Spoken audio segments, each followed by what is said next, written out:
नमस्कार एंड स्वागत है आपका द ट्रू टॉक पॉडकास्ट में।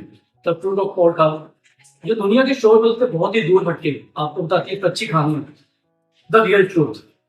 मैं हूँ आपका होस्ट अमित ठाकुर और मेरे साथ है मेरे होस्ट विक्रम ठाकुर जी। और आज हम आपको मिलवाने जा रहे हैं एक ऐसे इंसान से, ऐसी शख्सियत जो ना कि एक सक्सेसफुल बिजनेसमैन रहे बल्कि एक सक्सेसफुल नेता है आज के टाइम पे। मैं आप और हम सब शायद बचपन से एक नाम सुनते आ रहे हैं कॉन्स्टिट्यूएंसी जोगिंदर नगर में, करोड़पति। तो आज हम आपको मिलवाएंगे हमारे gift of the day MLA Prakash Rana ji से। नमस्कार सर। नमस्कार सर, वेलकम टू। नमस्कार। पहले तो मैं आपका और आपके चैनल का बहुत बहुत धन्यवाद करता हूँ और मुझे खुशी है कि आप आज हमारे घर पर आए और जो भी होगा आप जो पूछना चाहते हैं बड़े आराम से पूछ सकते हैं। Thank you. आपको सही जवाब दिया जाएगा। थैंक यू सर, धन्यवाद। मैं आपको राणा जी बोल लूँ या सर बोल लूँ, आप जैसे भी। नहीं, राणा जी, ठीक। सर की जरूरत। ठीक है सर, आप हमारे भाई की तरह हैं। Thank you. तो राणा जी आज हम शुरू करेंगे आपके बचपन से लेकर एक सक्सेसफुल बिजनेसमैन और फिर एक सक्सेसफुल राजनेता। आप कहाँ पैदा हुए, आपका बचपन कहाँ बीता, और आपका जो एक ओबियसली मैं खुद बचपन से सुनता रहा हूँ एक नाम आपका बहुत ही फेमस नाम हमारे एरिया में, करोड़पति। तो वो नाम, वो टैग को लगाने के लिए आपने क्या मेहनत की एंड कैसे आप वहां तक पहुंचे? तो आप अपने बारे में एक बार हमें अपने बचपन से लेके एक सक्सेसफुल राजनेता तक की जर्नी बताएंगे प्लीज। सही बात है, जो आदमी गरीबी से उठकर यहाँ तक पहुंचता है तो वैसे उसको पूरी बचपन की यादें रहती है। गांव मेरा यही है, मैं गोड़वा गांव में पैदा हुआ जो डिस्ट्रिक्ट मंडी है। तहसील हमारी जोगिंद्र नगर थी, अभी लठ बड़ौद भी बन गई है, सब तहसील लठ बड़ौद। ये जो हमारा गांव एक छोटा सा गांव हुआ करता था, यहाँ पर 5 या 6 घर हुआ करते थे और यहाँ पर के हालात थोड़ा बड़ा एक, अगर बचपन को याद करते हैं तो आंखों में आंसू आते हैं। यहाँ पर पैदा हुए, गरीबी थी, हर तरह की गरीबी थी, काफी लोग गरीब थे यहाँ पर। और एजुकेशन का भी ऐसा था कि यहाँ पर हमारा एक प्राइमरी स्कूल हुआ करता, गोड़वा, ये तो यहाँ से नजदीक है, हार्डली आई थिंक आधा किलोमीटर के करीब। लेकिन 5वीं की पढ़ाई जब यहाँ पूरी हुई तो हाई स्कूल जाने के लिए हमारे पास से कोई यहाँ करीब स्कूल नहीं था। यहाँ से पंडोल स्कूल है, एक मतेड़ जिसको बोलते हैं, या तो लठ बड़ौद, दोनों बराबरी हैं। और ये जो है इसकी दूरी तकरीबन यहाँ से हमारे घर से 7-8 किलोमीटर है, 8 से ज्यादा ही हो सकती है। तो हम लोग पैदल जब हम पंडोल जाते थे, और वो सारा टाइम हमारी उम्र आपको पता है, जब आप 6ठी 7वीं में होते हैं तो उम्र क्या होती है, 10-11 साल। 11 साल के जब 6वीं में हम गए तो डेली हमने 8 किलोमीटर पैदल जाना, 8 ही आना पंडोल। तो मैंने 10वीं की 11 साल का बच्चा, हाँ, 10वीं की पढ़ाई हमने 6वीं से 10वीं की पंडोल से की। पंडोल वो काफी दूर है यहाँ से बैजनाथ, और सीधा आपको नीचे उतरना है और एकदम जैसे स्ट्रेट आपको चढ़ाई चढ़ना है। मतलब ये रोज आपका वॉकिंग रोज का? रोज तो आता है नीचे करसाल में जाके। ठीक है सर। लेकिन 1-1.5 किलोमीटर एकदम सीधा स्टीप आपको चढ़ना है, उतरना है, फिर स्कूल पहुंचना है। बड़ा डिफिकल्ट टाइम था, कभी कभी चक्कर भी आ गए हमें आते जाने में। तो 10वीं की पढ़ाई तो वहां तक की, लेकिन बचपन से कुछ ऐसा हो गया था कि कुछ करना है। जब ऐसा कुछ बात आपके माइंड में बैठ जाती है देखते देखते कि क्या परिस्थिति है हमारी, इसको हम कैसे बाहर निकले। मैं धन्यवाद करता हूँ, जैसे मैट्रिक की पढ़ाई मेरी खत्म हुई तो अब कॉलेज में एडमिशन लेनी थी। मैं चाहता था कि मैं कॉलेज में जाऊं। मैं बीएससी करना चाहता था। बीएससी करके ये तो मेरा इरादा था कि मैं साइंस टीचर लग जाऊं, कुछ ना कुछ करना ही है। पढ़ने में भी हम ठीक थे, अच्छे पढ़ने में थे, दूर था, लेकिन अच्छा है। मैं धन्यवाद करता हूँ अपने गुरुजनों का भी कि काफी मानती थी हमें, उनको भी था कि ये बच्चा कुछ कर जाएगा लाइफ में। तो पंडोल से जब मैट्रिक में जब पास होके अच्छे नंबर थे, हमें मैं चला गया गायनाथ में। पता नहीं होता, गाँव के बच्चे हैं, कहाँ पता है, कोई सिखाने वाला नहीं, या कोई आगे आपने क्या करना है या उसके बारे में कोई बताए प्लान, कोई स्ट्रेटेजी प्लान। ये कौन से ईयर था उस टाइम में? Just it was I think college का जो टाइम हमारा 80 1980 ओके 81 ऐसे ही है। तो वहां से जब चला गया बैजनाथ में गया मैंने, लेकिन बैजनाथ में वो टाइम आर्ट्स था, ओके मैं साइंस में जाना चाहता था। अच्छा, तो वहां से फिर मैंने प्रोस्पेक्ट वगैरह वो टाइम भरे जाते थे, प्री यूनिवर्सिटी हो जावा करती थी वो टाइम, +2 नहीं थी। देन मुझे अच्छी याद है, आई रिमेम्बर दिस। तो हमारे गांव के थे बेचारे, एक नारायण सिंह करके बुजुर्ग, वो थोड़ा पॉलिटिक्स में भी थे, देन उनको नॉलेज भी अच्छा था, थोड़ा एजुकेशन की तरफ उनको लेके फिर मैंने उनसे डिस्कशन की, और फिर मुझे ले गए, हेल्प की उन्होंने हमारी। ओके चलो मैं आपकी एडमिशन करवाता हूँ, ले गया मुझे धर्मशाला। धर्मशाला पहुंच गए, बस लेके वहां पहुंचे हम, लेट लेकर पहुंच गए, सुबह के निकले थे, ओके कॉलेज बंद होने से पहले पहुंच गए, यहाँ प्रोस्पेक्ट वगैरह लेके एडमिशन धर्मशाला में हमने कर दी। एडमिशन करके सेम डे वापिस आए। देन वो टाइम में हम बसेस नहीं है, हमें मुझे अच्छी याद है कि हमने कृष्ण नगर से बस ली, पार से वहीं बैठना पड़ता, वहीं उतरना। साथी भी थी, ये रोपड़ी होके चालू तो हो गया था, हाँ जी, कच्चा रोड था, हाँ जी, हाँ जी, साथ में वो भी नहीं आ रही थी। हाँ जी, हाँ जी, ठीक है। तो उधर से हमने बस ली और चले गए धर्मशाला। वापसी आए तो बस भी लेट हो गई, रात हो गए, रात में हम वापिस। हाँ। फिर वहां से फिर पैदल चले कृष्णा नगर से, तो घर पहुंचे। सर अप्रोक्सीमेटली कितना ये किलोमीटर वाइज रहा होगा जो आपको पैदल आना पड़ा उस दिन, उस रात को बेसिकली? कृष्ण नगर तो पंडोल से भी दूर है भाई, 1.5-2 किलोमीटर और आगे हो जाते हैं। मतलब अप्रोक्सीमेटली 7 to 8 किलोमीटर आपको, 8-9-10 किलोमीटर पैदल जाओ, पैदल आओ, 10 किलोमीटर आपको जाना। और उसके बाद बसेस वगैरह कम होते थे, लेकिन फिर वो एडमिशन लेके थे वो आ गए, लेकिन देन फिर मैंने जाना था कॉलेज ज्वाइन करने। तो फिर मुझे बड़ी डिफिकल्टी हुई, बेड वुड लिया अपना, बांधा बूंदा, हमने कुछ देखा नहीं था।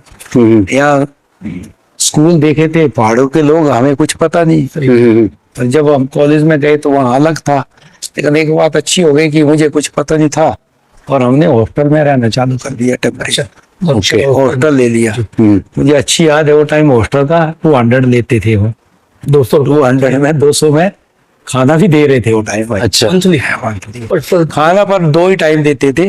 हाँ, लेकिन भाई साहब वो टाइम 200 भी बहुत ज्यादा। मेरे पिताजी CRP में थे, तो उनको बेचारों को सैलरी कुछ 490, कुछ 480। तो वो बोले यार तो 400 तो आपका ही खर्चा हो रहा है, हमारे पास तो 80-90 रुपए बच रहे हैं, क्योंकि 200 फीस में चला जाता था, 200 हॉस्टल में चला। तो ऐसे भी होता ही आने जाने। हाँ जी, हाँ जी सर। कभी बस ना करे, and it was very difficult time भाई। तो कैसे भी करके चलो पहला साल गुजरा, लेकिन हॉस्टल में रहने से, कॉलेज में जाने से, कहते हैं विदाउट कॉलेज नो नॉलेज, हमें वहां से बड़ा एक्सपोज मिला, वहां से सीखने मिला हमें। ओके, क्योंकि मैं वहाँ हॉस्टल में, आपको पता है धर्मशाला में बास्केटबॉल का ग्राउंड भी वही है हॉस्टल में। हाँ जी, हाँ जी, और साथ में सारे ग्राउंड वही है, पुलिस का ग्राउंड है नीचे, आजकल जो स्टेडियम बना वहाँ सीनियर सेकेंडरी स्कूल था, वो टाइम वहाँ पर स्कूल हुआ करता था। जब ग्राउंड में भी हम खेले हैं, वहाँ स्टेडियम बन गया। हाँ जी, हाँ जी। तो हमने जो है वहाँ, लेकिन मेरा दुर्भाग्य था, मैं उधर 1 ही साल पढ़ पाया। अच्छा। दूसरे साल जो है मेरी पढ़ाई छूट गई, और जब पढ़ाई छूटी तो मुझे बड़ा दुख हुआ। पढ़ाई छूटी, अब हमारे पिताजी थे बेचारे, तो दिया उन्होंने, मैं धन्यवाद करता हूँ, जिसने 500 कमा के भी 400 मेरे पे खर्च कर रहे, तो बड़ी बात है। देखो ना क्या करें, पैसा तो था नहीं। जी जी। देखो उनका, जब मैं दूसरे साल ऐसा हुआ कि उनकी आंखों में कुछ प्रॉब्लम आ गई, वो इलाज कराने चले गए हैदराबाद में। अच्छा, वहीं से उन्होंने मुझे बोल दिया फिर कि देखो यार बेटे, मैंने तो कोशिश की, मैं भी पेंशन छोड़ के आ रहा हूँ अभी, रैंकरों की इतना हाई था नहीं, तो आप भी आप अपना कर लो भाई, जितना मेरे से हुआ हो गया। तो वो टाइम थोड़ा हमें बड़ा झटका लगा था, उधर से ही तो आंखें खुली, तब हम जाके आज यहाँ पहुंचे। ये कारण था। कॉलेज जब छोड़ा तो मुझे बड़ा धक्का लगा, और मैंने, आज मेरी माता जी जीवित है, देखो उनसे भी पूछ लेना। जब मैं घर में आया था, जब कॉलेज छूट गया, तो मैं आया, मैंने माता जी से कहा था कि देखो आज पैसे की वजह से मेरा कॉलेज छूटा है, पढ़ाई छूटी है, लेकिन मैं अब अपने जीवन में इतना कुछ करूंगा कि आगे किसी का ऐसा ना छूटे। माता जी को बोला मैंने एक बात, और अभी भी इनको याद है। वो टाइम आंसू भी गिरे थे हमारी आंखों से। वहां से फिर हमारी दूसरी लाइफ चालू हुई। बड़ा धक्का लगा। फिर हमारा बॉम्बे जाना हुआ है। फिर बॉम्बे भी जाना, एक हमारे गांव के थे, ऊपर के गांव के बेचारे, आज वो भी इस दुनिया में नहीं है, मदन करके थे, मामा ही लगते हमारे, मामा बोलते थे। अब आपकी सेकंड इनिंग्स की तरफ चलते हैं, राजनीति वाली इनिंग्स जो आपने शुरू की 2015-17 के दरमियान। तो सर वो इंस्पिरेशन या वो क्या रीजन था कि आपने इस फील्ड को चूज किया? एक बड़ा इम्पोर्टेंट क्वेश्चन है। जी सर। राजनीति में वैसे मेरा विचार नहीं था पहले। जी। देखो, मैं जब भी घर आता था अपने माता पिता से भी, हमारे पिताजी संघ थे इस चीज को। अब उनके, मेरे को लगता कि उनके माइंड में दो चीजें थी जो मैं अभी फील कर रहा हूँ, तो डेथ के बाद। जी। वो टाइम तो मैं सही समझ नहीं पाई। जी। ऐसा होता है कि माँ बाप होते हैं, कुछ हमारा ऐसा होता है कि माता पिता जो भी बोलते हैं हम हाँ ही करते हैं। जी। करना है तो बात की बात है, लेकिन हम मना नहीं करते, हमारा कुछ कल्चर में भी है। ठीक है, ठीक है। हाँ जी, हाँ जी। वो मुझे दो हाथ बातें बोला करते थे कि क्या कि एक बात तो है कि आपको इस आप इस जन्मभूमि को मत छोड़ो। ठीक है। जन्मभूमि की जब बात करते थे वो बात बड़ी सोचने की थी। वो टाइम तो हम इतना सोचे नहीं कि जन्मभूमि को, उनको ऐसे लगता था, मुझे लगता है कि वो मैं पूछ नहीं पाया। उनको लगता था कि ये बार बार ही रह गए, ऐसा नहीं हो कि हमारे आफ्टर हमारी डेथ की है हमें वापस ना आए, अपने गाँव ही नहीं आए। हाँ, हम हो सकता है कि हमारे तक की है। तो मुझे बोला करते थे कि अरे एक बात आप ध्यान रखिए, ईश्वर ने आपको यहाँ पर पैदा किया, इस धरती पे, इस गांव पे, इस जगह पे पैदा किया है। आपका फर्ज है कि जब आप यहाँ पर पैदा हुए तो आप इसको छोड़ के नहीं जाना। आप जहाँ नौकरी करो लेकिन यहाँ टच रहना है, यहाँ पर टच रहे। अगर आप इस जन्मभूमि को छोड़ के जाओगे तो आपके जीवन की, ये मनुष्य जीवन की सबसे बड़ी गलती होगी। देखो, परमात्मा ने आपको यहाँ पर जन्म दिया है। देखो, आप तो अमेरिका में पैदा हो सकते थे, यूरोप में हो सकते थे, जी, जी। इसको बम्बे में हो सकते, दिल्ली में हो सकते, इसको जो यहाँ पर पैदा हुए इस धरती को मत आप एक बात ही नहीं बोले, नहीं ठीक है, ऐसी तो हमारी सोच नहीं। दूसरा कहते हैं कि मुझे पता है आपने बड़ा कुछ करना है और आपने किया। तो माँ बाप सब देखते हैं कि मेरा बेटे के अंदर क्या क्वालिटी है, क्या है। वो चाहते थे कि आप जो है आप अपने लिए पूरा कर लो, लेकिन मेरी बात यह है कि आप राजनीति में आओ।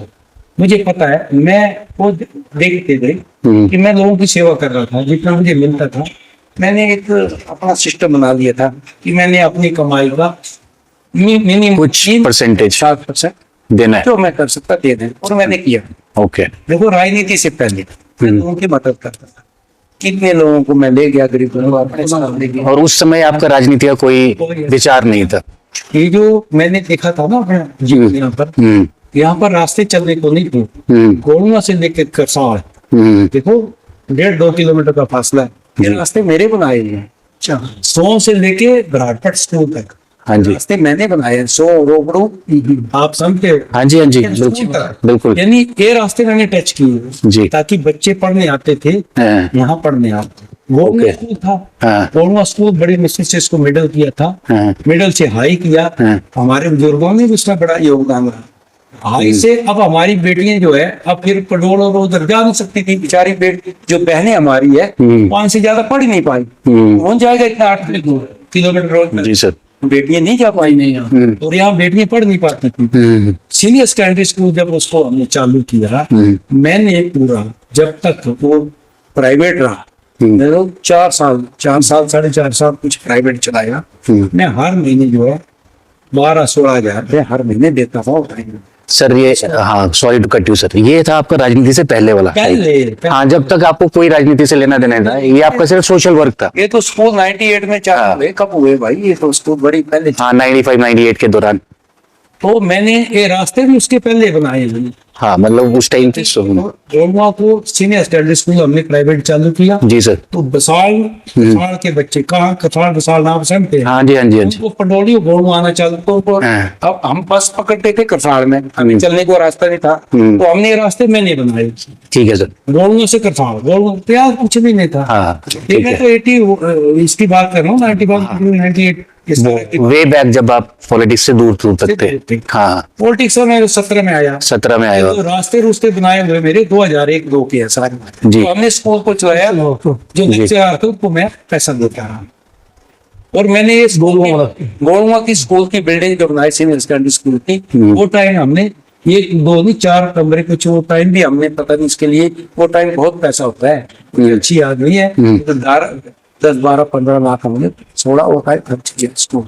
बिल्डिंग हमारी बनाई हुई है भाई, गवर्नमेंट की को भी मेरे को लगता है 1-8 कमरा बनाया हमने बनाया स्कूल। जी सर। तो ये तो बड़े काम हो रहे हैं। कोई ऐसा मंदिर नहीं है धार्मिक मंदिर जिसको हमने फंड नहीं डाला, सब मंदिरों को उठाया, जी चाहे सिंह हो, चाहे अपना मंदरौली हो, चाहे सब जी जी जी ऐसा नहीं है, अपने पास से गिरे जी जनता की भी मैं सेवा करता रहा। जी जी जब बाद में जरूरत पड़ी, ऐसा नहीं है कि मैं राजनीति, जब पिताजी ने मेरी एक्टिविटी देखते थे कि देखो मुझे पता है आप अपने लिए बहुत कुछ कर रहे हैं, आप अपनी कमाई से ये सैकड़ों करोड़ों के काम तो नहीं कर सकते, नहीं। इसीलिए बेटे आप तो राजनीति में आना जरूरी है, आप राजनीति में आके इन लोगों की सेवा करें, ये मेरी सोच है। तो ये आपके पिताजी चाहते हैं ये मेरे पीछे पड़ गए थे 2001 और 2002 से 2001 तो ये था, वो मेरे पीछे पड़े थे, तो उसके लिए अब मैं पिताजी को समझ नहीं पाया वो क्या चाहते हैं, पर वो मुझे कहते कि बेटा मुझे पूरा विश्वास है, पता नहीं मुझे देखना मिले नहीं देखना मिले, मुझे 1-2 बार ब्रेक किया कि अच्छा। आप यहाँ के विधायक, आप जनता की सेवा करेंगे, तो वो पता नहीं माता पिता का कौन सा आशीर्वाद, जी जी जी उनकी बात पे मैं राजनीति में। फिर मैंने जब उनकी डेथ हो गई तो मुझे बोलते थे बार बार, फिर आपने वो टाइम में जब वो जिंदा थे मैंने ध्यान नहीं दिया, लेकिन आफ्टर डेथ जो उनकी 2-3 बातें थी मेरे माइंड में हमेशा क्लिक करती थी, मुझे ऐसे मैं हमेशा हाँ ही किया, पिताजी चले गए, ये बोलते मुझे कुछ करना पड़ेगा, फिर मैंने डिसाइड किया चुनाव लड़ना है। तो मैं ऐसे एक आदमी को टेंशन रहता है, मैं किससे बात करूं, अपनी वाइफ से बात करता था। तो 2012 का रिजल्ट जो आया, मेरी वाइफ साथ में थे, तो मैंने उसी दिन वाइफ को पूछना, मैंने बोल दिया कि 2012 का रिजल्ट देखा कि 17 का विधायक 2017 का विधायक MLA प्रकाश मैं लिख दिया हमने डायरी में। सर उसी चीज में हमारा नेक्स्ट क्वेश्चन है, जबकि 2017 की आपकी एक वीडियो काफी वायरल है वो, जिसमें आपने एक कमेंट किया था कि जोगिंद्रनगर कॉन्स्टिट्यूएंसी विधानसभा के नेक्स्ट विधायक आप होंगे। सो एक्चुअली हमारा वही क्वेश्चन था कि that was your market study, आपने उस मार्केट को स्टडी किया, जोगिंद्रनगर कॉन्स्टिट्यूएंसी को स्टडी किया, या फिर वो आपकी एक फाइनेंशियल पावर आपके पास जो है उसके दम पे आपने वो कमिट किया था? What was that? मैंने बड़ी स्टडी की इसमें, किसका क्या रोल रहा, और कितनी बार के हैं जी। लेकिन मैं अपनी स्टडी करके आया। देखो मैं बिजनेसमैन हूँ, और हम जिस चीज को हाथ डालते हैं ना पहले बड़ी स्टडी करते हैं। जी सर। तो मैं स्टडी करके आया कि मुझे चुनाव कैसे लड़ना है, मुझे कब जाना है, यही कारण था कि मैं चुनाव तो थे नवंबर में, अक्टूबर में, नवंबर में, लेकिन मैं तो आ गया भाई, मैं तो अप्रैल में चालू किया, मई में यहाँ पर, क्योंकि मैंने जो मैं एक स्टडी करके आया था कि मुझे क्या करना है, मैं उसको फॉलो करने लगा। मेरे पास अभी भी इतनी बड़ी जो बुक पड़ी है, एक एक चीज उसमें आप देख सकते हैं, कौन सा कब विधायक रहा, कितनी पंचायतें कब जीते, कैसे जीते, कितने वोट रहे, कितने गाँव है, कितनी पंचायतें, कितने बूथ है, पूरी स्टडी करके आया। और मैं कुछ जान नहीं था, पूछता भी रहा जो पॉलिटिशियनों से भी, मैं पूरे नॉलेज के साथ आया था, और मुझे पता है कि मैंने यहाँ से चुनाव जीत के जाना है। तो आपने पहली बार ये डिसाइड किया 2001, 2 या 12 में, उसके बाद 15 में आपने अपना नामांकन भरा, स्टार्टिंग में 17 में, सॉरी 17 में। तो आपको कभी ये नहीं लगा कि जिसके अगेंस्ट में नामांकन भर रहा हूँ, मतलब अनडिस्प्यूटेड वो 25 साल या 20 साल इस विधानसभा क्षेत्र से कर रहे थे, काम कर रहे थे और रेगुलर जीत रहे थे, तो आपको जो कॉन्फिडेंस, स्ट्रेटजी, वो चीज आपके अंदर से कहाँ से आई? क्योंकि अगर आपकी जगह कोई भी है, लेमैन है, जैसे आपने बताया कि आपने बिजनेस से फर्स्ट टाइम आपने ट्रांजिशन किया राजनीति में, और राजनीति में भी आपको किसी ऐसे इंसान के साथ करना था compete, जो बहुत इस फील्ड के बहुत ज्यादा, हाँ, और बहुत ज्यादा इस फील्ड के काफी ज्यादा मतलब एक्सपीरियंस हम उनको बोल सकते हैं। तो वहां पे आपने किस तरह से ओवरकम किया और इतने मार्जिन वोट से उनको फर्स्ट टर्म में ही पराजित किया? ऐसा कि देखो, कॉन्फिडेंस जब मैं पूरी दुनिया, जी सर। मैं ऐसा कोई देश नहीं है क्या मैं नहीं गया। जो हमारा पासपोर्ट है लोन से वही है। जब आप दुनिया देखने लगते तो कॉन्फिडेंस को किया। और मेरा जो है, हमने जो किया अपने बलबूते पे किया, और हमने इतनी बड़ी बड़ी कंपनी चलाई जी, खुद ही आदमी को कॉन्फिडेंस आ जाता है। जी जी मैं जब चुनाव लड़ने लगा, जब मुझे मीडिया पूछ रही थी कि भाई आपका कंपटीशन किससे है, आप कैसे ना, मतलब मुझे तो यार मेरे कंपटीशन का कोई दिखाई नहीं है। बोले ये जो चुनाव लड़ रहे हैं बीजेपी को, मैं ये नहीं लग रहे।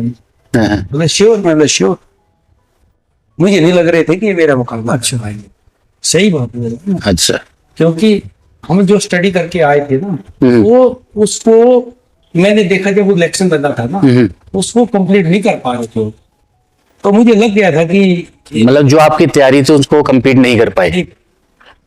जी, तो मैंने मीडिया में बोला आप देखो हमारे इंटरव्यू। हाँ, मैंने आपके पुराने इंटरव्यूज देखे। है ही नहीं हमारे इसमें कंपटीशन में, हमने आपके इंटरव्यू देखे। हाँ देखो, मैंने ओपन बोला था कि वो भी यही पूछते थे, यार इंडिपेंडेंट आपको इतना कॉन्फिडेंस कैसे? वही यही क्वेश्चन जो आप पूछा वही वो भी पूछ रहे थे। मैं बोला कॉन्फिडेंस है, जब तो मैं बोल रहा हूँ कि आप पहला आदमी देखा जो बोलता है ये तो कंपटीशन में है ही नहीं हमारे, इतने कॉन्फिडेंस से आप कैसे बोल रहे हैं? यही बात थी। और मुझे पता, जो जिसने जीरो से चालू किया, बड़ी बड़ी कंपनी हमने चलाई, उसको नॉलेज रहता है। 5,000 लोग काम कर सकते हैं, तो पता लग ही जाता है कि क्या हो रहा है क्या नहीं हो रहा है ऑलरेडी। तो और हम लोगों ने, क्योंकि फाइनेंस को जो समझता है, इकोनॉमी को जो समझता है, उसको सब पता रहता है कि स्टडी कैसे चल रही है, तो इसको हम सब देख लेते हैं। और हम मैनेजमेंट ही हमने ज्यादा किया है, ये 11 लोगों के ऊपर करने को पता नहीं लग जाता। जी सर जी, ये सही है कि हमारे लिए नई फील्ड है। हाँ, पॉलिटिक्स बहुत फर्क काफी है, वही है दोनों चीजों में। बिजनेस अपनी प्रॉपर्टी, हाँ, ये जनता की प्रॉपर्टी है, इसमें फर्क है। तो सबके दिलों को जीतना इतना इजी नहीं। जी सर, ये आपका राइट। जी सर, हम तो अपने घर वालों के दिल में जीत पाते हैं, उनको खुश करता हूँ। जी, एक वोट लेना इतना इजी नहीं है। जी सर, अपना दिमाग है। जी सर, दिमाग के लोग हैं। जी, ये बड़ी विधानसभा को चलाना उसके बैठे। हाँ, ये विधानसभा बहुत बड़ी है। देखो हिमाचल में कुछ भी सिस्टम अभी वो आगे चल कर सही करेंगे। ये विधानसभा की बात थी। अब इसमें क्या, बजट सबका एक जैसा है, अगर विधायक को प्राथमिकता एक जैसी है, विधायक तो जो फंड एक जैसा एक गलत है। कई विधानसभा जो है वो तो 12 किलोमीटर की है, छोटी, जैसे कांगड़ा है, पन्ना है, 5-7 किलोमीटर की है। जी जी, हमारी विधानसभा जो है मेरे लगता है 150 किलोमीटर की है। वो और फंडिंग सेम जनरेट हो रही है। ये लोगों को कुछ चलाने नहीं आ रहे सिस्टम। आप जब उसमें विकास करने की जरूरत ही नहीं है, आप कितनी स्कीमें लगाओगे उसको? लोग जमीन तो देते नहीं है, वो पैसा मिसयूज हो रहा है। जी सर, ये तो जो एक इकोनॉमी का आदमी है उस चीज को समझ सकता है। और मैंने बात भी रखी, इनके सुनने को तैयार नहीं कि भाई हमारा राइट क्यों लोगे आप? मैं बोला मैं आपका राइट नहीं ले रहा हूँ, आपने विधानसभा में सुना होगा। मैं चाहता हूँ कि जो एक विधायक का फंड है 1000 सैकड़ों करोड़ है, या जो भी है वॉट एवर, जो नवाड की स्कीमें लग रही है 25-30 करोड़ की, आप क्यों उस पैसे का सत्यानाश करो? मैं बोला मैं नहीं चाहता कि हम आपका राइट ले, आप इस पैसे की फैक्ट्री लगाओ ताकि अपने लोगों को रोजगार को।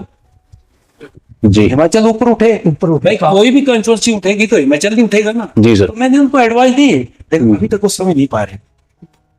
मेन तो ब्यूरोक्रेट को सुनना पड़ेगा। जी सर, हमारे ऑफिसर बैठे हैं, अगर इस चीज को समझने लगे तो हिमाचल उठेगा। तो मेरी बात जो 100% सही थी, मैं कोई बात करूँ स्टडी करके करूंगा कि आप जो है जो 5 किलोमीटर कंट्रोवर्सी उसको बराबर फंड दे रहे हैं, जिसमें अभी रोड बनने उसको है ही नहीं, पॉसिबिलिटी ही नहीं है वहां पर। जी हाँ, आप विकास करोगे 5 किलोमीटर? जी सर, है ही नहीं वहां पर। पुलें भी बनी है, पानी भी है, जमीन है नहीं, सड़कें बनी है, आप उसको उखाड़ के फिर बना रहे हैं। वही रिपेयर होते जाते हैं, उसको फंडिंग आ रही है, वो रिपेयर होते जा रहे हैं। चीजों को आपको उठाना चाहिए। जी सर, ये मैं कहीं गलत है तो मुझे एक्सप्लेन कर दो आप कि मैं गलत बोल रहा हूँ। सही कह, आपके पास भी नॉलेज है। सही है सर। 5 किलोमीटर और 150 किलोमीटर में फर्क है। वो फंडिंग अगर आप सेम ही जनरेट करोगे तो वहां पे वेस्ट है और यहाँ पे पूरी नहीं हो पा रही। वही मैं ये नहीं बोल रहा हूँ कि आप, मैं कहता हूँ कि उसके फैक्ट्री इंडस्ट्री लगाओ। करूँगा आज गवर्नमेंट के हजारों करोड़ों के काम है, बिल्डिंगें बन रही है। आप यहाँ फैक्ट्री लगाओ, आप क्यों बाहर से स्टील खरीद रहे हो रोज, आप क्यों बाहर से हर चीज खरीद रहे हो, आप यही करो ताकि लोगों को रोजगार मिले। सर मेरा एक आपसे क्वेश्चन था, आप एक निर्दलीय विधायक है जोगिंद्रनगर विधानसभा के अंदर, आपके पास ऑप्शन थे, आपके पास एक साइड बीजेपी था, एक साइड कांग्रेस था, एंड आई एम श्योर जो इंसान आते पहले ही इलेक्शन में एकदम विधानसभा के अंदर बम फोड़ दे, या फिर हिमाचल के अंदर मैं बोलूं एकदम हिला दे पूरी सरकार को, तो आपके पास दोनों ऑप्शन थे, आप कांग्रेस में भी जा सकते थे, आप बीजेपी में भी जा सकते थे, तो आपने पर्टिकुलर बीजेपी को ही क्यों चुना? मतलब आपने कुछ स्टडी किया होगा उस चीज के बारे में, तब जाके आपने बीजेपी को चुना। अब इतने बड़े विधायक आप शायद कांग्रेस में भी जा सकते थे। ऐसा कि चलो अभी हर कोई भी इंसान है, उसका अपना माइंड होता है, वो अपने एंगल से सोचता है। अब आपके दिल में क्या है मैं तो नहीं समझ सकता कि क्या है, अपनी अपनी सोच है। लेकिन जब मैं कांग्रेस का इतिहास देखा नहीं, उसके बारे में मैंने स्टडी की, कांग्रेस का इतिहास देखा तो मुझे नफरत हो गई। हो सकता भाई हो जाती है, अपनी अपनी सोच जी कि अपना दिल ही नहीं माना। क्योंकि कांग्रेस का जब मैं इतिहास देखता हूँ, अब आपको मैं एग्जाम्पल अभी देखूँ, आप देखो 2014 के आदरणीय प्रधानमंत्री मोदी जी आए, जब फर्क देखना होता हमारी इकोनॉमी इंडिया का क्या हाल था। हम जो है पूरी दुनिया में 11वें-12वें नंबर पे थे इकोनॉमिकल जो है हमारे। आज अर्थव्यवस्था भारतवर्ष की कहाँ थी, आज देखो हम जापान को पीछे छोड़कर वहां जो दुनिया का चौथा देश बन चुका है। इसमें मैंने स्टडी और आज भारतवर्ष को हम देखते हैं। हिमाचल की बात करता हूँ, हिमाचल में 2014 से पहले 2-3 मेडिकल कॉलेज टांडा और शिमला देख लो कांग्रेस के बारे में 12-13 से पहले यही थे। आज जो है हिमाचल में हमारे 200 बच्चा डॉक्टर निकला, आज जो है हिमाचल में 7-8 कॉलेज मेडिकल कॉलेज, आज हमारा बच्चा कितना 700-800 बच्चा डॉक्टर। फर्क देखो आप जी। यहाँ पर आप आते हैं, अब आप आए, हमको चंडीगढ़ से मनाली जाने के लिए आप देखो 10-12 घंटे, आज आप 4-5 घंटे। फर्क देखो आप, 4 घंटे इतने NH बन रहे। आज भारतवर्ष देखो, आज देखो छोटा सा संदूर ऑपरेशन चला पाकिस्तान में last month, I was there in Saudi Arab, वहां पाकिस्तानी लोग मिले मुझे, तो जब वो बात कर रहे थे तो मैं भी हैरान, क्योंकि जानते हैं वहां पर सारे कंट्री के लोग हैं, दुबई पाकिस्तान में दुबई।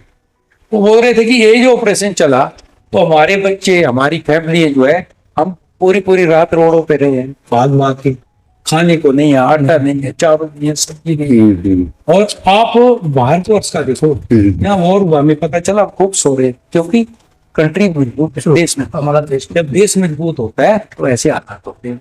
तो मेरी ये सोच थी, ये तो भारतीय जनता पार्टी जब भी रही है तो कांग्रेस खत्म क्यों हो गई? आजादी से पहले की पार्टी, इसमें आपने स्टडी की, ये पार्टी खत्म क्यों हुई? भाई हमारे 28 स्टेट है, कांग्रेस है कहाँ?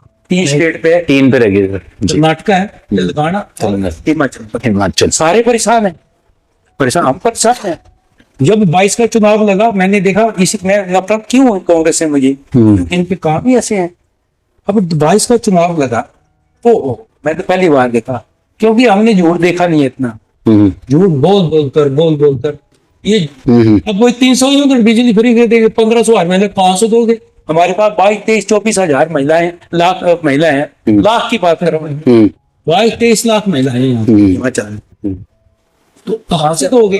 आपके पास तो पैसा है ही नहीं।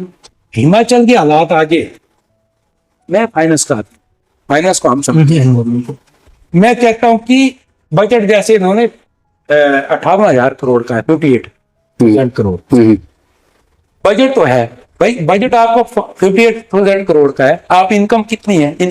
इनकम हमारी जो है 42 यानी 42,000 करोड़, 43,000, वो भी केंद्र का GST वगैरह डाल के भी है। ये हिमाचल की नहीं बात कर रहा हूँ, जो केंद्र का शेयर है वो, जो हमें केंद्र का पैसा है, GST का शेयर है, वो शेयर है केंद्र के, कुछ मत्ते हैं।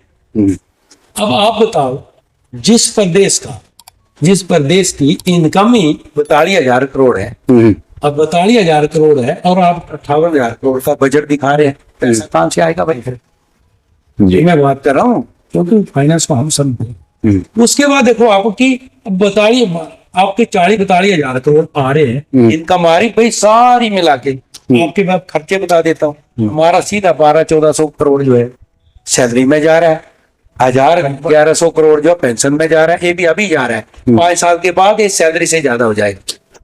और उसके बाद जो रीपेमेंट है उसमें भी 1200-1400 करोड़ जा रहा है। कितना हो गया महीने का भाई? यही हो गया 40-42,000 करोड़। जी। और फिर हमारे कोई ग्रांट्स भी हैं, कमिटेड जो ग्रांट्स है जो देने ही हैं, वो अलग है। तो आप बताओ कहां से पैसा आएगा?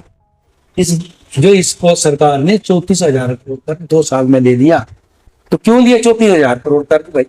अगर आपके पास इनकम होती तो आप क्यों लेते? ये आज इस प्रदेश के हालात हो गए। आज ये प्रदेश जो है 1,00,000 करोड़ से आगे चला गया। 1,00,000 मेरे को लगता पहले तो 99,000 करोड़ के थे, 1,00,000 करोड़ हमने क्रॉस कर दिए। 1,06,000 हो गया कर्ज जो है हिमाचल को। अब आपका उसको आप रीपेमेंट पकड़ो उसकी, तो रीपेमेंट में आपको 700-900 करोड़ तो जा रहा है। अच्छा, उसका इंटरेस्ट 7% ही पकड़ो, वो तो अलग अलग है इंटरेस्ट भी, तो वो भी 800 करोड़ तो जा ही रहा है। जी सर। सिंपल सी बात है। तो जब आपके पास जो पैसा 3 चीजों के लिए नहीं है तो आप क्या हम विकास करोगे? बताओ मुझे, सारा का सारा लोग कहां से पैसा आएगा? कर्ज दे रहे हैं, कौन भरेगा? देखना आगे वाली जनरेशन को यहाँ रहना उसके लिए कैसे सरकार जो सरकार की इनकम 3 चीजों को सही नहीं चला रही है। क्या है? वो तो देना ही है। क्या है 3 चीजें? सैलरी है, पेंशन है और बैंक की रीपेमेंट और इंटरेस्ट। भारतीय जनता पार्टी का, आप मैं सिर्फ अपनी क्षेत्र की बात नहीं कर रहा हूँ, पूरे हिमाचल की मैं बात कर रहा हूँ। तो ये कि झूठ ऐसा दिखा दो कि बोला था कि हम 1500 देंगे या हम एक फ्री देंगे, कहीं देखा आपने लिखा हुआ? नहीं। अगर कोई हिमाचली बोले मैं देखा तो मैं उसको प्राइज देने को तैयार। तो कहीं लिखा था भाई यही करेंगे? फर्क देखो दोनों पार्टियों का। इसीलिए मैं कहता हूँ कि हमने क्यों हमको इनसे नफरत, झूठ बोलते हैं, ठगते हैं। ऐसी पार्टी पे हम कैसे चलते? एक फर्क है इसमें, बाकी आप पूछो हमसे, पूछना चाहते कि फर्क क्या है? आपने ऑब्वियसली आपने पूरा प्रॉपर उसको वाइफ के कर दिया एकदम, आपने बताया अपने इनका फर्क क्या है? झूठ बोल के ठगते हैं लोगों को। भारतवर्ष का क्या कर दिया इन्होंने? हिमाचल का बैठा के रख दिया है। आज है ही नहीं कोई। कल हमने धरना प्रदर्शन किया, पानी पीने को नहीं है।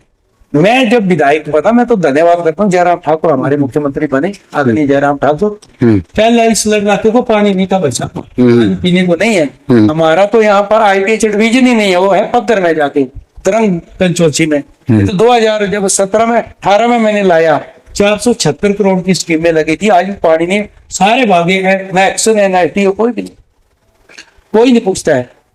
पर सर बीजेपी ने भी अपना पिछला टर्म तो बीजेपी का था, अब इतना कुछ बीजेपी ने किया, तो आपको क्यों लगता है कि हिमाचल में हमेशा एक शिफ्ट रहता है, हमेशा लोग शिफ्ट करते हैं? अगर मैं एज अ लेमन वोटर, अगर मैं आपसे ये जानना चाहूँ कि अगर मुझे सारे काम मेरे हो रहे हैं, मेरे बीजेपी मेरे लिए सब कुछ कर रही है, तो फिर मुझे अगली बार कांग्रेस के बारे में क्यों सोचना पड़ेगा? गुड, बहुत बढ़िया क्वेश्चन आपने। वैसे अब इसमें मैं भी स्टडी किया भी ऐसा क्यों होता है। जी। पिछला जो कार्यकाल बीजेपी का रहा, मैं तो इंडिपेंडेंट था, मैंने समर्थन किया था। जी जी पिछला कार्यकाल जो रहा, एक तो क्या हो गया जी, 17 में इलेक्शन हो गया, दिसंबर में सरकार बैठी,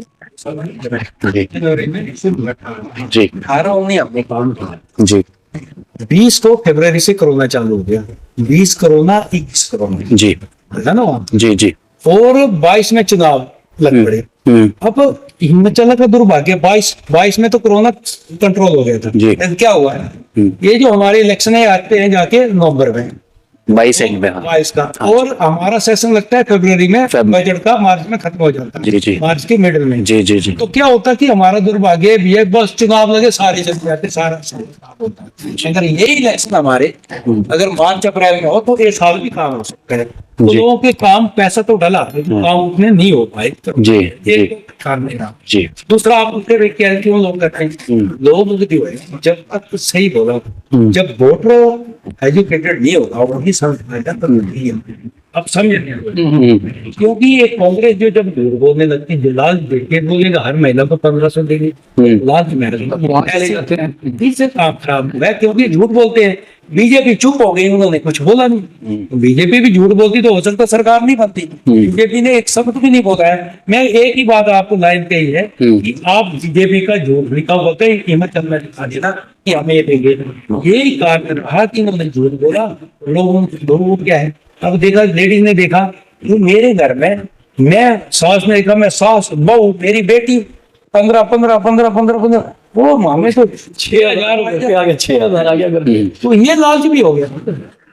तो वोटर को जब तक वोटर को नहीं तो कांग्रेस को वोट कौन डालेगा, झूठ ना बोले तो यही तो मेन वजह है। जब आपने सर राजनीति का सफर शुरू किया तो ऐसा कोई मेमोरी आपके दिमाग में है जो किसी वोटर के साथ आपकी इंटरेक्शन रही हो जिसने आपको अंदर तक खिला दिया कि यार ये फील्ड मैंने सही टाइम पे सही चीज मैं कर रहा हूँ अपने लोगों के लिए? कोई भी ऐसी वेग मेमोरी आपके दिमाग में हो? ऐसे तो नहीं, काफी लोग होते हैं, हाँ, काफी दिल से जुड़ते हैं। देखो यहाँ पर लोग भी कई टाइप के हैं। देखो कई जो है पार्टी से जुड़े, जी, देखो ना यहाँ वोटर भी अलग अलग कई जो है पार्टी से जुड़े हैं, कई जो है मोदी जी से जुड़े हैं, कई जो है धर्म से जुड़े हैं, कई जो है राष्ट्र से जुड़े हैं, राष्ट्र से जुड़े हैं, कई धर्म से जुड़े हैं। सबकी अपनी अपनी सोच है भाई। कई चाहते हैं कि यार हमें जीवन मिला है, राष्ट्र और धर्म की सेवा करेंगे, हर तरह का वोटर है। कई ऐसे हैं जिनको कुछ नहीं चाहिए, वो अपना देखेंगे, है किसकी सरकार बदल रही, क्या हो रहा है, मेरा क्या होगा। अच्छा, तो ये अलग तरह के लोग हैं, आप उसको कैसे एक जैसा कर ही नहीं सकते हैं। मैंने एक ही बात बोली कि हम अपनी फैमिली को खुश नहीं कर सकते हैं तो आप दूसरे के दिल कहां से जीतोगे। सबकी अपनी सोच है और हर तरह का आदमी है भाई, सबकी अपनी अपनी सोच है। तो हम इसको एक दृष्टि से कैसे देखेंगे। कोई मेरे से जुड़ गए हैं कि राणा अच्छा आदमी है, ईमानदार आदमी, बैठे कभी कोई पार्टी से जुड़े हैं, कोई धर्म से जुड़े हैं, भैया अच्छा है, कोई राष्ट्र से जुड़े हैं, राष्ट्र मजबूत हो रहे हैं। जी, अलग अलग तरह ठीक। मेरा नेक्स्ट क्वेश्चन है, it's being long like 7 years, आपको कभी ये 7 सालों के बीच में ऐसा रियलाइज हुआ कि यार मैं ना I should have give up, मुझे वापस पॉलिटिक्स छोड़ के मुझे वापस अपने बिजनेस में चले जाना चाहिए? I was happy there. Well बहुत इंटरेस्टिंग होता है, वही होता है, बड़ी बार होता है कि कभी कभी सोचते हैं कि हम कौन से मुसीबत में पड़ गए, हमें क्या जरूरत थी इसकी। देखो फिर वही हो पिताजी की बात यार कोई बात था यार नहीं विजन होता है। अगर मैं राजनीति में आया हूँ तो वो विजन को पूरा नहीं कर पाया था जो मैं सोच के आया हूँ कि मैंने अपने क्षेत्र को अपने लोगों को क्या करके जाना है। तो मेरा विजन ही पूरा नहीं हुआ और मैं बीच में छोड़ के जाऊं तो मेरे बस की बात नहीं है। हाँ विजन मेरा पूरा हो गया फिर सोचेंगे इसके बारे में, लेकिन मैं मुझे पता कि मैं उसको कंप्लीट नहीं कर पाया। भाई सरकार नहीं बनी तब रह गया, कुछ ना कुछ अड़चन है, लेकिन जब तक मैं जो विजन लेकर राजनीति में उतरा हूँ तो जब इसको मैं पूरा नहीं मैं तब तक काटूंगा नहीं। हाँ लोग ही कभी ऐसा सोचेंगे तो नहीं, लेकिन मैं अपनी तरफ से पूरी मेहनत के साथ जो है जब सेवा पे उतरा हूँ तो देखो मैंने देखा यहाँ पर गरीबी बहुत है, जब मैं गरीबों को देखता हूँ तो मैं हिल जाता हूँ। गरीबी ऐसी है, एक तो नशा यहाँ पर फैला हुआ है, कई तरह के नशे, पहाड़ों के लोग नहीं समझ में आ रहे किस नशे को कैसे करते। सबसे बड़ी समस्या यहाँ नशे की है, बाकी सब ठीक है। आज एक ही बच्चा वो नशे में पड़ गया है, पेरेंट्स परेशान है। आज सैकड़ों केसेस ऐसे हैं यहाँ पर जो लेडी है जिनकी उम्र 30-35 साल है और सैकड़ों केस ऐसे उनकी हस्बैंड की डेथ हो गई, 2 छोटे बच्चे छूट गए, वो गाँव में रह रही है, कोई इनकम नहीं, अगर उसके मायके ठीक है माँ बाप उसको हेल्प करते हैं, वो कहाँ जाएगी। जब उसके बच्चे 2 छूट गए वो उसको एक ही इंतजार रहता है कि मुझे सरकार की पेंशन लग जाए। सरकार की पेंशन लगते लगते भी 8-10 महीने लग जाते हैं, साल भी लग जाता है, सरकार के पास पैसा नहीं है, अभी पेंशन नहीं आ रही है। तो मैंने 3-4 साल हो गए, मैं ऐसे एक फिर मैं जब मैं जाता था उनसे मिलने तो रोकती थी वो बहन, मेरे पास डिपो जाने को पैसा नहीं है, मेरे पास 500 रुपए मेरे डिपो से 400 में मेरा सामान आ जाता है मेरे बच्चों के डिपो जाने को, क्योंकि मनरेगा लगती नहीं। इतनी बड़ी गरीबी है यहाँ पर, कहाँ जाएगी बहन।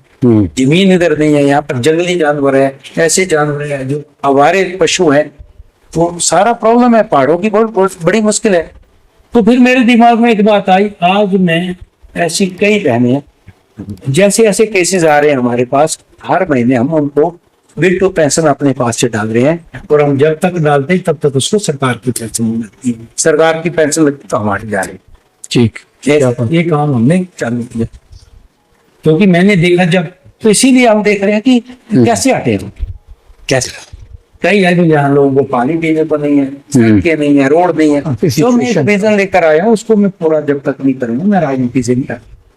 तो सर अभी भी आपको उतना आप समय निकाल पाते हैं जैसे जमीनी मुद्दों को, मतलब ग्रास रूट में आप काम करने के लिए अभी भी आपके पास उतना समय निकलता है, या इस सफर में थोड़ा सा चेंजेस आते हैं स्टार्टिंग से लेके अभी तक, जब आप थोड़ा सा राजनीति में टाइम निकाल लेते हैं, बिता लेते हैं? देखो राजनीति में टाइम देना पड़ता है, जी। लोगों की अपनी एक्सपेक्टेशन होती है। एक्सपेक्टेशन। अगर मेरे पास लोग आते तो कुछ सोच के आते हैं, जी। मैं उनका नहीं करूं वो सारे काम नहीं होते। अब सरकार हमारी नहीं हो पा रही है, तो सरकार सुनने वाली नहीं है। हमने बहुत कुछ बोला विधानसभा के अंदर, मैं जी। आपको भेजूंगा, आप सुनना मैं क्या क्या बोलता देखना हमारे इसमें जाके, कोई सुनने वाला नहीं। ये नहीं प्रभाव मारते, इनको पता है बस हम नहीं करो। लेकिन टाइम देना पड़ता है। लेकिन जब मैं एक, हर आदमी की अपनी सोच होती है, कोई सच्ची, और ये काम हमें इतना मुश्किल नहीं है क्योंकि हम रात दिन काम करने वाले हैं, जी। हम जीरो से उठे हैं। हमारे लिए राजनीति का काम कोई बड़ा नहीं लग रहा है, हम अपने काम में इससे ज्यादा टाइम देते हैं भाई।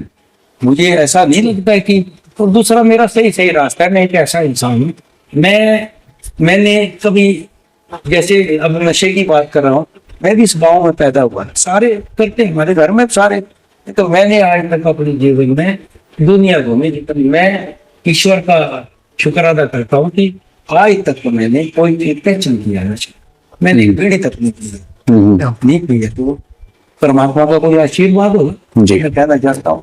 तो हमारे अंदर वो है कि हम कर सकते हैं, और जो मेहनती आदमी होता है उसके लिए मामूली काम है। जब हमने इतनी बड़ी बड़ी कंपनी चलाई तो मामूली काम है। और ऐसा कोई स्टेटमेंट सर, जैसे लोग आपको, आपने कुछ और बोला हो, सामने वाला कुछ और लेके चला गया हो, गलत फहमी, मिसअंडरस्टूड हुए हो आप कभी? राजनीति में मिसअंडरस्टूड हुए हो आप कभी? तो नहीं, बड़ा कुछ होता है, जानबूझ के भी लोग करते हैं, कईयों को नॉलेज भी नहीं है, तो दोनों बातें हो सकती हैं। जी। तो ऐसा राजनीति में, राजनीति है क्या, एक दूसरे को गिराओ, लेकिन हम झूठ कभी किसी के बारे में बोले नहीं। तो हम चाहते हैं कि आप इस पॉडकास्ट के माध्यम से उनको क्लियर कर दो, जिन लोग भी आपको मिसअंडरस्टूड चलते हैं, या मतलब एक शब्द आपकी तरफ से या एक स्टेटमेंट की, दिस इज मी, मतलब मैं ये हूँ, मेरे बारे में झूठ फैलाने की जरूरत नहीं है। क्या स्टेटमेंट की हो तो आप बताओ तो मैं। एक वो स्टेटमेंट थी सर, आपको कहीं पे अगर ऐसा लगता हो कि आपको इंसान को, अच्छा हाँ, ये स्टेटमेंट आई है पीछे, बड़ी उठी। हाँ हाँ, हाँ फिर वही क्वेश्चन है, मेरा क्वेश्चन ये था। उसी क्वेश्चन पे आ रहे थे हम सर। एक बहुत अच्छी बात बोली है, 1 महीना पहले की। हाँ जी, हाँ जी। वही क्वेश्चन था कि आपकी एक वीडियो बड़ी वायरल हुई, इंस्टाग्राम, फेसबुक, हर जगह एक वीडियो आपकी वायरल हुई बहुत ज्यादा, जिसमें आपने एक वर्ड यूज किया हुआ, सुप्रीम। तो actual what was that exact mean for that word, कि आपका बोलने का मतलब कुछ और था और लोगों ने उसको गलत वे में ले लिया, जिसके काफी आलोचना उनका नॉलेज भी इतना ही था। वही मैं कह दो वर्ड है, एक है सुपर, एक है सुप्रीम, और दोनों में आप एजुकेटेड हो, रात दिन का फर्क है। जी। सुपर है मतलब मैं अपने काम को अच्छी तरह करता हाँ, हूँ, ये बात तो। बोलने में सुपर है, वो काम करने में सुपर है। अगर मैं विधायक हूँ, जो मेरे एक काम है मैं उसको अच्छा सुपर करने जानता हूँ, मैं उसको समझता हूँ, सुपर तरीके से कर सकता हूँ। एक होता सुप्रीम, सुप्रीम है तो ईश्वरीय पावर भी है जी। सुप्रीम और सुपर। तो मैं तो ये बोलता हूँ कि देखो सुप्रीम जो है पावर ईश्वर है, पर मैंने कहा कि देखो मैं इस चीज को समझता हूँ कि मैं सुपर हूँ, सुपर बोला मैंने, सुप्रीम नहीं। अब जब तक तुमको पता लगा, उन्होंने सुप्रीम बोलते, एक पढ़ा लिखा बोलते, अपने वो कर्नल है बोलते, भाई पता नहीं अब राजनीति उसने अपनी इससे डाला कि देखो राणा अपने आप को सुप्रीम। सुप्रीम, हाँ, ये काफी आपका। तब फिर उसको, फिर जब वो दोबारा वीडियो किए तो फिर वो गलती मानने लग पड़ा, गलत हो गया, गलत हो गया, मत करो मत करो मत करो, फिर स्टॉप हो गए सारे। फिर एक यहाँ नेता है हमारे, अपने आप को नेता बोलते हैं, उनके पास कोई संवैधानिक पद नहीं है। अच्छा अच्छा। वो बोले कि राणा देखो सुप्रीम सुप्रीम बोल रहा है। जब वो वीडियो सामने आया तो वो भी माफी मांग बोले है ये तो सुपर, इनको सुपर और सुप्रीम। और जब मेरे को नहीं लगा कि ये नहीं मान रहे हैं तो हमने उसका FIR कर दिया कर्नल का। अच्छा, ये पढ़ा लिखा आदमी है, चलो हाँ, हम कैसे करता है। फिर वो बोले आप अब भी माफ करो। तो सुपर और सुप्रीम जब मैंने उधर बात रखी तो बोले हाँ ये क्या होता है कि विधायक की छवि को खराब करने की बात है ना। वही हाँ जी, हाँ जी। उसके ऊपर 2 करोड़ का अमान आने का मुकदमा डल गया उधर कि आपने एक जो विधायक की छवि को खराब कर दिया। सुप्रीम और सुपर दोनों अलग अलग शब्द हैं, वर्ड है। उनको यही पता नहीं लगा सुप्रीम और सुपर में क्या फर्क है। जी ये है, इसको मैं क्लियर करना है। तो चलो कभी कभी ये नहीं मैं कहता हूँ कि सारे के अंदर इतना नॉलेज है, लेकिन अपनी गलती तो मानो कि गलत हो गया हमारे से। जब तक वो केस हो गया था आपका यार, अच्छा। बाद में तो लगे भाई गलत हो गया, तो जब हमने सही उनको बताया, वीडियो फिर चले, फिर लोगों ने देखा है ये क्या हो रहा है भाई, तो फिर ये को पता नहीं लगा। तो चलो यार की एजुकेशन भी ऐसी है ना जी, चलो हम भी यही से निकले हैं, होता है सब हमसे तो हो सकता है, लेकिन अपनी गलती तो मानो। जी। तो सर अब थोड़ा लाइटर नोट की तरफ पॉडकास्ट को लेके चलते हैं। एक आपका पुराना वीडियो है 2017 का, जो लल्लन टॉप, अगर आपको याद हो, उन्होंने आपसे जोगिंदर में एक वीडियो आया था आपका, जिन्होंने आपकी संपत्ति से रिलेटेड एक डॉक्यूमेंट्स के रिगार्डिंग आपसे बात की थी। 330 करोड़ का एक नंबर था सर, जिसमें आपने बोला था कि आप एक बार चेक कर लीजिए एसडीएम ऑफिस जाके। तो सर वो किस संदर्भ में, मतलब वो थोड़ा सा लाइटर नोट पे अगर हम जानना चाहें। और वो आपका क्वेश्चन बार बार रीट्वीट भी हुआ, वो स्टेटमेंट आपका काफी बार रीट्वीट हुआ, और वहां से यहाँ तक स्टेटमेंट पहुंचा कि जितना फंड, जितना इन्वेस्टमेंट विधानसभा क्षेत्र में हुआ है, उस लेवल पे आप शायद स्टेट लेवल का इलेक्शन भी खेल सकते थे या कर सकते थे। तो उस बारे में आपका मतलब क्या विचार है ये सर? ऐसा था, वैसे वो टाइम चुनाव के 2 दिन पहले की बात है, जी सर। और उस टाइम अब मुझे भी नहीं पता था, मैं भी नया था, तो बोले तो बोले क्योंकि मैं ज्यादा बाहर ही रहा हूँ। मेरे पीछे पड़े थे भाई, हम आपके दिल्ली से आए और हमारे पास इतना टाइम था, वो भी हमने उनको बड़े बेचारे, वो इतनी दूर से आए थे, लेकिन हम इंटरव्यू सही दे नहीं भाई, मेरे पास टाइम नहीं था, मैं थक गया था। मैंने बोला यार बस मेरे पास टाइम नहीं है, लेकिन बोले यार मैं इतनी दूर से आया। बाद में पता चला कि हमने उसके साथ इंटरव्यू सही दिया था, तो उसने मेरे 2-4 क्वेश्चन पूछे थे और मैंने उनको मोटा मोटे जवाब दिए। देखो ये बात अच्छी है कि वो उसमें क्या है, जब आप उसका ये भरते हैं नॉमिनेशन, उसमें क्लियर करना पड़ता है। देखिए साहब, हम बाहर जरूर रहे, बाहर की प्रॉपर्टी जो होती है वो हमारे नाम भी नहीं है। सऊदी अरब में हमने काम किया, हम जो है वहां पर कंपनी के अंडर होते हैं, स्पॉन्सर होता है वहां पर आप अपना बिजनेस नहीं कर सकते, अभी शुरू हुआ। तो जो रहता है, हमने उधर तो बड़े बड़े काम किए, लेकिन उनके नाम है, हमारे नाम थोड़ा नहीं है। और हम इंडिया इतना पैसा ला नहीं सकते हैं, एक लिमिट होती है जो हमारा उसमें पेपरों में कि आप इतना पैसा ट्रांसफर कर, वही है जी। तो वो जो बातें बता रहा था ना, वो एक्चुअली उतना वो सही नहीं थी, सही फिगर था वो। थी। जी। मैंने उसको बोला था कि एफिडेविट जो हमने नॉमिनेशन भरा, आप उधर जाके पूछ लो, उसको क्लियर करो, ये बात ही है जी। और कुछ भी नहीं था, क्लियर कर दिया था आपने वहीं पे। ठीक है सर। यार इसमें तो डिस्कशन करने की जरूरत नहीं। जी। तो हमने वहां पर नॉमिनेशन भरा है, एफिडेविट भरा है, उसको देखो आप जाके। अगर आपको नहीं एफटीएम देता तो मुझे बोलो जी। वो तो किसी को, आप जाओ आपको भी देख। जी सर जी। एफिडेविट में आपने मेंशन किया हुआ 960 करोड़ आपकी प्रॉपर्टी। सो जस्ट हमने हमारे एरिया के लिए जस्ट आप एक मोटिवेशन हो, एक इंस्पायरेशन हो, तो वो आपका, आप उसको क्या नाम देना चाहेंगे? It was a hard work only और it was a luck and hard work both? And I am sure 960 आपका 2017 में था। हम मोर देन श्योर कि आपका अभी तक 1500 के ऊपर होगा। आई एम श्योर आपने बिजनेसमैन है, आपको पता है कहाँ से मेरे को काम बिजनेस लेके जाना है। हमने बाहर काम करते थे, मैंने एक ही बात बोली कि हम उसको पूरी ट्रांजेक्शन नहीं कर अंडरस्टूड, ला ही नहीं सकते, हमको उधर ही इन्वेस्ट करना पड़ता है, क्योंकि हमारे नाम नहीं है, नहीं है। हम तो एज ए वर्कर है वहाँ। जी। कंपनी के सीईओ कंपनी हो सकते हैं, जी, जी। एमडी हो सकते हैं, लेकिन ओनर जो है वो पार्टनर दूसरा ही रहता है। तो हम लिमिट का पैसा आ सकता है, ऐसा नहीं है कि हम पूरा इधर ले आए या इधर कर दें, ऐसा नहीं होता है। जी। सर वो भी ठीक, बट बिजनेस को हमारा बेटा देख रहा है, मैं थोड़ा नहीं देख रहा हूं, तो मैं जी। क्या बात। मतलब सर हमारा वही क्वेश्चन है कि आपने ये संपत्ति जो बनाई आपने इतनी, तो वो आप क्या बोलेंगे कि वो एक आपका हार्ड वर्क है या लक एंड हार्ड वर्क दोनों? जब दोनों बैठता है तब जाके वो hard okay hard work. Hard बहुत ओके बहुत यस यस वही। ये बात तो आप हमारी वाइफ से करें, हमने हार्ड वर्क किया। तो आप ये बोलते हैं कि यस मेहनत करना। Great sir. सर इलेक्शन के बाद, इलेक्शन 2017 के इलेक्शन में काफी काफी काफी अफवाहें थी मार्केट में कि राणा जी ने जो इस इलेक्शन में जितनी फंडिंग इस इलेक्शन में डाली है, अगर वो चाहते तो इसी फंडिंग में वो एक स्टेट लेवल का इलेक्शन फाइट कर सकते थे। देखो सारा झूठ है, अच्छा।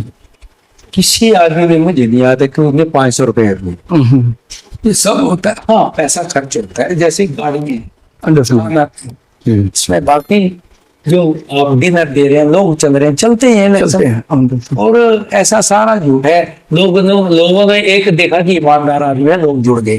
कोई नहीं पैसा लेता है हिमाचल में, सब झूठ है। कौन लेता है पैसा? मैं तो नहीं देखा हूँ। नहीं वो तो है।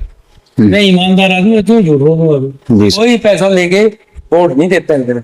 मैं तो नहीं देखा भाई, अब उन्हीं को पता नहीं। हाँ, पैसा खर्च होता है गाड़ी में, जी। किलो में गाड़ी चल रही है, डीजल है, पेट्रोल है, तो दिन में खाना खा लेते हैं, रात में खा लेते हैं, इस पर पैसा चलता है। सर मेरा एक कुछ हमने अभी एक चुनाव ही लड़ा, 5 चुनाव लड़ चुके, 17 से एक थोड़ा लड़ा। जी। देखो 17 का अपना चुनाव लड़ा, 19 में लोकसभा का चुनाव, विधायक लगता है अपनी पंचायत में, पूरी जिम्मेदारी हमारी। ओके 19 का चुनाव लड़ा, 21 का फिर चुनाव आ गए, वो लड़ा, अपने उनकी डेथ हो गई हमारे एमपी साहब की। अच्छा। और आप सब शर्मा जी। हाँ, तो उसके बाद फिर 22 का अपना चुनाव लड़ा, अब 24 का फिर कमला जी एमपी को, तो चुनाव हमने लड़े हैं सारे। एमपी का चुनाव विधायक जी। अब सही 5 चुनाव लड़ चुके हैं हम यहाँ पे। वो 5 चुनाव में हमारी तो सबने दे दी, कोई चुनाव नहीं आया। जी। ट्रू अग्रेड कोई सही था। सर देखो, जो ये चुनाव हुए थे जब उनकी डेथ हो गई एमपी साहब की, मुझे अच्छी याद है। तो भी हम 2nd नंबर में थे एमपी में। और अब जो एमपी का चुनाव हुआ था मंडी का, 10 कॉन्शियस से जूनियर फर्स्ट में है, हमने हाँ जी, हाँ जी। 19,800 की लीड दी है यहाँ से, जी। सबसे हाई लीड है, फर्स्ट है। पिछली बार 2nd थे हम। भी कमाओ। सर मेरा एक आपसे क्वेश्चन था। जुन्नरनगर विधानसभा में एक बीजेपी की सीट है जहां से आप हैं, स्टेट में एक कांग्रेस है, एंड आपके जैसे हमने डिस्कस किया कि हिमाचल की जो पब्लिक है, हमने काफी नोटिस किया है कि वो स्टेबल नहीं रहते। एक अगर एक 5 साल बीजेपी, 5 साल कांग्रेस, 5 साल बीजेपी, 5 साल कांग्रेस। अभी स्टेट में बीजेपी सॉरी कांग्रेस आई है, तो अभी उनके फिर से ऊपर आप देख लोगे मार्केट को, काफी ऊपर नीचे हो रहा है। एक पब्लिक के बीच में एक स्टेबिलिटी नहीं है। तो आप क्या कहते हो, आपके जो नेक्स्ट इलेक्शन है, आप ये कह रहे हो कि आप उसको अगेन वन साइड फाइट करेंगे, या आपको लगता है कि ये काफी आपके लिए काफी स्ट्रगलफुल रहेगा? नहीं, अभी तो जनता ही परेशान है, अब तो वन साइड हो गए। ओके देखो जो हमारा अपना नॉलेज, लेकिन ये जो है हिमाचल का इतना नीचे गिर जाना, हिमाचल की इकोनॉमी, हिमाचल का यही वजह रही है कि 5 साल में चेंज। लेकिन कुछ हो सकता है कि हम लोग उसका मैनेज नहीं कर पाए। अब जनता क्या चाहती थी, जनता को कैसे मैनेज करते। अब जैसे अगर भाई मैनेज करना तो हमारा काम था, वही उसमें हमारी कमी रही जी। जनता पार्टी जी। लेकिन मैं अभी आपको विश्वास दिलाना चाहता हूँ, आप ये बात लेके जाएंगे। जी। अब सरकार हमारी आएगी, आगे हम रिपीट करेंगे, क्योंकि मैं तो पहले इंडिपेंडेंट था, अब आया हम पार्टी में। और जो एक हमारे अंदर जो एक अपना नॉलेज है, जो हमारी एक अपनी स्ट्रेटेजी प्लान है, हम अपने हिसाब से फिर हम सरकार को रिपीट करेंगे ताकि हिमाचल बच जाए। ये मेरा अगला प्लान मेरा है कि सरकार रिपीट करनी, और जब तक सरकार रिपीट नहीं होगी हिमाचल का प्लान नहीं हो सकता, ना हिमाचल हो सकता है। जी सर। इसको रिपीट करना जरूरी है। अब आगे देखना आप, चेंज अब जो है हम अपना प्लान अपने हिसाब से चलते हैं। जी सर। भारतीय जनता पार्टी और हिमाचल के लिए मैंने कुछ ना कुछ कर दिया है। मैं वादा करता हूँ कि मैं योजना के लिए तो भला करूंगा, लेकिन मैं हिमाचल का भला करके जाऊंगा। तो इससे हम ये समझें, सोच लिया मैंने। इससे हम ये हिंट ले लें कि आप सीएम लेवल तक चुनाव के लिए सोच रहे हैं आने वाले टाइम में, सीएम लेवल के चुनाव तक सोचेंगे आप? हम सीएम नहीं, हम भला करेंगे। जी सर। तो सीएम बनते ही नहीं भला। जी सर। सीएम बन गया, सीएम भी अपना ही भाई होता है कोई। जी। सोशल कैसे चलना हम उसके लिए एक हेल्प करेंगे, इसके लिए एक राइट हैंड की तरह काम करेंगे। जी सर। क्योंकि प्रदेश को हमने उठाना है, सीएम कोई भी बने जी सर। तो हमको उनके साथ मिलकर काम ही करना पड़ेगा। जी तो सर। वक्त बताता है क्या हो।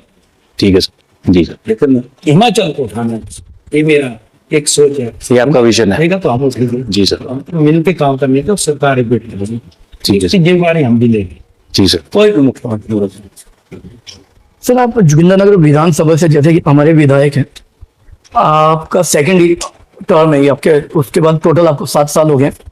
आपको लगता है कि आपको अपनी कंस्टिट्यूएंसी के बीच में अभी भी आपके कुछ बड़े काम हैं जो आपके लिए पेंडिंग रह गए हैं? आप काफी अभी तो हम घर घर रोड भी नहीं दे पाए हैं। अच्छा। सड़कें अब हर घर तक नहीं, क्योंकि हमारा दुर्भाग्य है, एक हिल एरिया है, पहाड़ी एरिया है। अब लोगों ने घर बना लिए, दो घर बना लिए हैं, वहाँ रास्ता नहीं है, रोड नहीं है। बरसात आती, जो हम रोड बनाते, बरसात आती हुए चले जाते हैं। सिस्टम भी तो ठीक नहीं है ना यहाँ कुछ प्राकृतिक आपदाएं ऐसी आ जाती है, वो चला गया, जो बनाया वो चला गया, जो बनाए। बहुत बड़ी प्रॉब्लम है ये। हिमाचल को उठाने के लिए हमें एक प्लान करना पड़ेगा। ये जो गाँव को थोड़ा कंट्रोल करना पड़ेगा। या तो हमारे पास, मैं तो कहता हूँ कि जितना हम रोडों के लिए इनके लिए पैसा खर्च करें, मैं देख रहा हूँ कि गाँव से लोग एजुकेशन तो इतनी उठ रही है। अब बच्चे का नॉलेज तो बच्चा ही है, वो अपने घर से अगर +2 के लिए जा रहा है, जो 4 किलोमीटर अभी पैदल चल रहा है, 5 किलोमीटर, वो घर स्कूल पहुंच नहीं पहुंचे, तो उसको ऐसी सोसाइटी मिल जाती है। तो हम चाहते हैं कि हमें हिमाचल को अगर डेवलप करना है तो पहाड़ी इलाकों को हमको नीचे लाना पड़ेगा। इनको कुछ फैसिलिटी देना पड़ेगी, या इनको घर देना पड़े, फैसिलिटी देना पड़े, जो कुछ देना पड़े, ताकि आगे बच्चे जो उठे इनके। यही तो काम है। पहाड़ों के बच्चे जल्दी एक आध निकल गए ना, जैसे आप निकल गए, वो निकल गए, मैं बोलेंगे वो भी तो वहीं से निकला है। एग्जाम को भाई निकला तो है, लेकिन आप उसको रेशो तो देखो क्या है। वो एक एग्जाम्पल पहाड़ों में देते हैं, यार ये बच्चा भी तो यहीं से निकला, उसमें बड़ा फर्क पड़ जा रहा है। वो रेशो नहीं देखते हैं कितना परसेंट निकला, परसेंटेज भी तो देखो। जी सर, ये बहुत बड़ी है। इसीलिए हमको अगर डेवलप हो तो पहले एजुकेशन सिस्टम को स्ट्रॉन्ग करना पड़ेगा।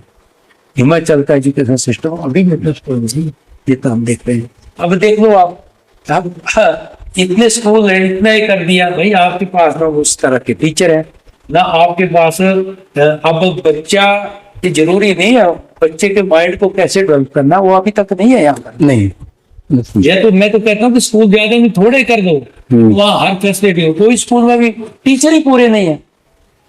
अब आपको एक आजकल 10-12 सब्जेक्ट है, टीचर 2 है, तो कैसे पढ़ाएंगे 12 सब्जेक्ट, चाहे वहां पर बच्चे हैं 4 ही। बड़ा फर्क है एजुकेशन तो सही नहीं। जी सर, एजुकेशन अगर जब तक हमारी स्ट्रॉन्ग होगी हम उठ नहीं सकते। ये एजुकेशन को मजबूत करना पड़ेगा। और मैं चाहता हूँ कि अगर हिमाचल को हम एक सिस्टम और बनाएंगे, हम 10वीं के बाद या 8वीं के बाद बच्चों को हॉस्टल देने को बैठ रहे। हॉस्टल वहां पर कम से कम टाइम टू टाइम उनकी स्टडी होगी, उनको खेलने को टाइम मिलेगा, तो ये हर चीज की एक्टिविटी के लिए टाइम मिलेगा। ये जो घर चले जाते आते, हमें अब हमारी पॉपुलेशन इतनी नहीं है। मेरा अगला टारगेट यही है कि हमें अगर हिमाचल के लिए काम करना है, मैं पहला फोकस करूंगा एजुकेशन को 8 के बाद, पहले 10 से 11-12 ले लेंगे हम, इसको हॉस्टल देंगे। वहीं से बच्चे को, जो बच्चा इंजीनियरिंग में जाना चाहता है उसको वो स्टडी देंगे, मेडिकल वाले को मेडिकल की स्टडी देंगे, जो फील्ड में बच्चा जाना चाहता है तो उसको उसी तरह की स्टडी करके हम अपने बच्चों को यहाँ से करेंगे, ग्रेजुएट करेंगे, ताकि उनका मतलब ओवरऑल ग्रोथ। ये मेरा है कैसे जी, ये मेरी सोच है कि हम ये बंद कर देंगे इनको बाहर में हॉस्टल, फिर हम 9वीं 10वीं को हॉस्टल देंगे, वही बच्चे हमारे तैयार होंगे हर तरह की संस्कृति। जी सर, और उसमें इतना पैसा नहीं है, इसी पैसे से हो जाए।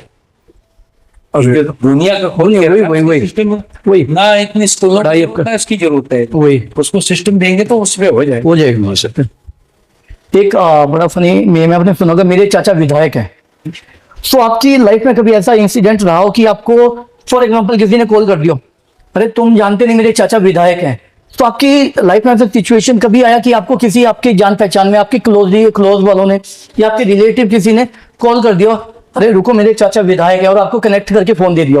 वो तो डेली तो ऐसा ही चलता है ना, ऐसा रहता है। तो सबकी अपनी अपनी सोच, मैंने बोला कई सिचुएशन आती है राजनीति में, पॉलिटिक्स में ऐसा तो नहीं है, सबको जो है साथ लेके चलना बात की जाती है। और सिचुएशन सब बनता है कि इसको कैसे, लेकिन जब उसको सही रास्ते पे लाना है तो आप एकदम उसको ब्रेक करके नहीं कर सकते, सिस्टम से चलना पड़ता है। कोई चीज सिस्टम से चलनी, सिस्टम क्या होता है? अब सिस्टम है, अब हम डेली 6 बजे उठता हूँ, मैं 5 बजे उठता हूँ, अगर मैं 10 बजे उठूँ तो मेरा सिस्टम कितना खराब है इसी से पता लग जाता है। कोई भी अगर चलता है तो सिस्टम से, अगर किसी ने तरक्की की है तो आपको खुद समझ आना चाहिए कि भाई देखो बेईमानी से आदमी जल्दी उठता नहीं जी है। डाकू होता है, डाकू जो है जी एक दिन में करोड़ों का डाका डालते हैं, लेकिन दूसरे दिन भी डाकू ही है। फिर डाकू ही अच्छी, करेक्ट सर। परमात्मा का आशीर्वाद तक फिर डाका डाले जाएगा। जी चीजें चलती नहीं है। जी जी जी तो हमें समझाना चाहिए ये सब। और अब सबको मैं इसीलिए तो एक ही लाइन कही थी कि हमको अगर हिमाचल को उठाना है, नशे को कंट्रोल करना है, तो हमें एजुकेशन को ध्यान देना पड़ेगा। एजुकेटेड बच्चे कर दो आप, फिर उसकी हमें जरूरत नहीं है, वो खुद अपना करेगा। नशे को कंट्रोल करना हमारा पहला कि नशा, अगर मैंने विधानसभा में बात रखी, अगर बिहार नशा मुक्त राज्य बन सकता है, हिमाचल नहीं बन सकता। अगर नशा खत्म हो गए तो 90% हमारे काम ही सही हो गए। आज हर जगह प्रॉब्लम तो नशे की है। आज हमारा कोई घर सुखी नहीं है, 90% घरों में झगड़े हैं, एक ही है बस नशा। क्योंकि हम उसको भी गलत नहीं बोल सकते हैं, क्योंकि यहाँ क्या है, यहाँ पर गरीबी बहुत है। जी अब ये जो विवाह शादी है, मैंने देखा कि ये नशे का सिस्टम कैसे, नशा दुनिया पीती है, इसका अपना सिस्टम है भाई। जी सर। ये क्या होता है गरीब, अब जब शादी लगी मेरे घर में, कार्य आपके घर में कोई फंक्शन है, वो बोलते यार मेरे बेटे की शादी है, मैं इसको एक बार यार मैं इनको खुश करूँ, जो बेचारा गरीब है ना, उस दिन वो जब उसकी लिमिट अगर एक पैक की है तो 5 पी जाएगा।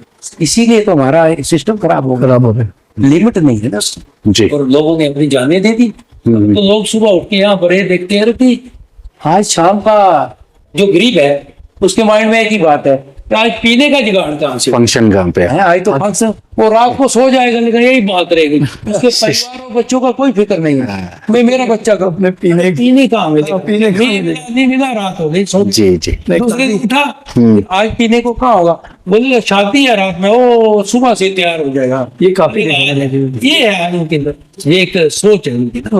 और ये सोच में बदलाव एजुकेशन से आएगा। एजुकेशन। मैंने कहा कि अगर हॉस्टल सिस्टम कर दिया ना बच्चों को, उस तरह की ट्रेन दी, तो जो जाता है उस तरह की फीस में दी, उस तरह ट्रेनिंग, वो ये इलाका हो जाएगा। हमारे विधायक एमएलए राणा जी, इनसे बात करके आज हमें वो प्रेरणा मिली और इंस्पायरेशन मिली कि आप, मैं ये वर्ड ऑब्वियसली इनके लिए यूज नहीं होता, बट ये वर्ड है एक छोटा सा, 0 to hero। ये इन्होंने आपका अपनी स्टोरी बताई जब ये 0 में थे, जो इन्होंने खुद अपने मुंह से बोला कि मैं एक गांव से गया, और आज ये हमारे विधानसभा के हीरो हैं, बिजनेसमैन तो हैं ही हैं, साथ में आज हमारे हीरो हैं। ये ये काम कर दिया, वो काम कर दिया, क्योंकि ये सोशल वर्कर के तौर पे काम करते थे, और आज ये आकर के काम कर रहे हैं। तो राणा जी, ये हमारी फाइनल क्लोजिंग स्टेटमेंट है। आज आपके सामने हमारा यूथ है, आप उनके बारे, उनको कुछ अपनी तरफ से कुछ एक स्पीच देना चाहेंगे कि आपको लगता है कि ऐसे ये राह में जाना चाहिए, ये ऐसा कुछ मोटिवेशनल स्पीच आपकी तरफ से उनके लिए? यूथ का इसमें तो पूरा हिमाचल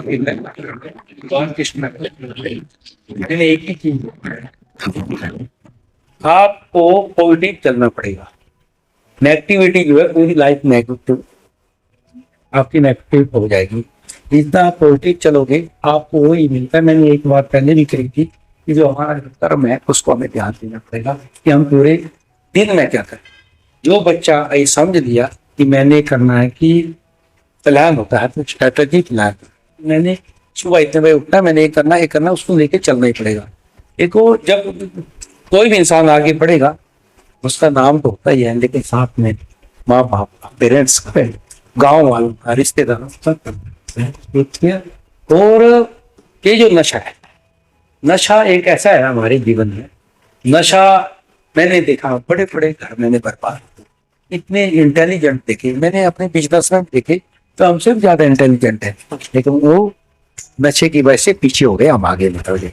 ये होता है। तो नशा जो है, मैं तो कहता कि बच्चों मान लो आपको लगता है कि यार आज मैं कुछ भी नहीं, मैं ना पढ़ाई को अच्छा हो ना बोल चाल के लिए अच्छा हो, तो मैं एक बात कहता हूँ, अगर आप नशे से बचोगे, माँ बाप को मैं ये कहना चाहता हूँ कि आपका बच्चा चाहे पढ़ने में वीक है, चाहे कमजोर है, कुछ भी नहीं करता है, उसको नशे से बचाओ। अगर नशे से बचेगा तो अपने जीवन में बड़ा कुछ करेगा। अगर नशे की आपका दायक है, इंटेलिजेंट है, नशे की चपेट में आ गया तो घर का कब उसकी सुख शांति खत्म हो जाएगा। नशा एक जहर है हमारी, सबसे वीक पॉइंट है हमारी लाइफ का नशा। इससे भी दूर हटो, नशे से बचो, नशे से जितना कर सकते हो। मुझे पता है आजकल का सिस्टम है यारी दोस्ती है, सोसाइटी है, तो अपने आप को बचाओ। और ये जो है नशे का मैंने देखा सिस्टम, ये चालू हो जाता है आपको 15, 16, 14, 15, 16 बच्चा जब आपकी उम्र, जब बच्चों की जब वो 14 साल 15 का होता तो वो कहता है कि मैं हूँ जो दुनिया करती है वो मैं करूँ।